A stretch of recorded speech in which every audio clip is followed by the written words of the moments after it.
This video, I just want to explain to you guys why I think midterm rentals are um, the best way to get cash flow in 2026 and the near future. Um, Airbnbs, I feel like it's had its run. You know, it's for the last 10 years, Airbnb was the way to go. And, depending on your market, you probably still could do good with Airbnbs. But in my opinion, I think I've done both. And I think midterm is just so much better um, than Airbnbs and, short-term vacation rentals. The main reason why I think it's better is just there's no turnover. I've barely had to talk to my tenant about anything for the past 6 months. I think when I was doing Airbnb, it was just every other week I was doing the cleaning myself. And, I would have to go every other week, clean it up, get it ready, text the guests when they come in, when they have little questions here and there. I have to talk to them. And it's a whole, it feels like a whole nother job, when you're doing Airbnb. And now that I'm doing midterm rental, I have a midterm tenant. It's like night and day. It's just so much easier. I don't talk to him at all. I think I've talked to him maybe like 3 times since they moved in back in May, and we're almost in December now. So yeah, I think the midterm is the way to go right now.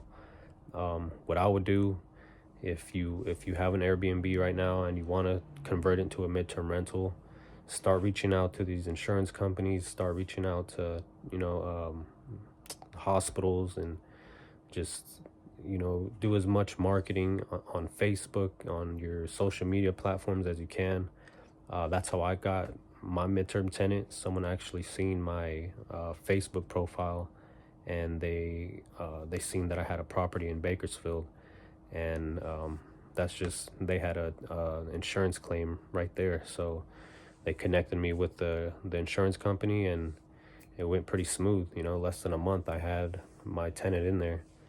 And yeah, I mean, it took me a good while to kind of see how to do it. I was doing Airbnb for like the first 6-7 months, and then I switched over to midterm rentals, and I don't think I'm ever going back to Airbnb, honestly. But I mean, who knows? I think a hybrid business is cool too. Like, if in between your midterm tenants, if you got to Airbnb it out for a couple months, then you can do that too. So yeah, if you guys have any questions when it comes to midterm rentals, DM me, message me. I'll do my best to answer your guys' questions.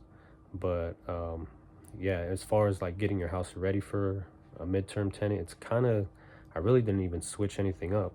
um, I just, my Airbnb was already set up, um, with the curtain, with the blackout curtains and stuff like that. But as far as for a midterm tenant, you just want to make it feel as much as a home, as you can. So you don't need like a game room and a hot tub or anything like that. Just an average looking house. It could work. You don't have to go all out. But yeah, I'll be making more videos about that property. um so right now, as far as numbers, I'm getting 4,500 a month from that property. And I probably could have got more, but it's a lesson learned. Like, you start, ask the insurance companies high, and then you could maybe negotiate a lower price from there. But yeah, I just asked for 45, and they agreed right away. And my payments, um with utilities and all that, I think my payments for that house is like 2,700, 2,800. So yeah, almost every month I'm getting a little over 2 grand in profit, just from that one property. So right now I'm just trying to find another property in that area, in the Bakersfield area. See what happens. Just got to keep marketing. But if you guys got any questions about real estate, I do RV rentals as well. So if you guys like that content, please like, subscribe. Appreciate the love, and I'll catch you guys on the next one.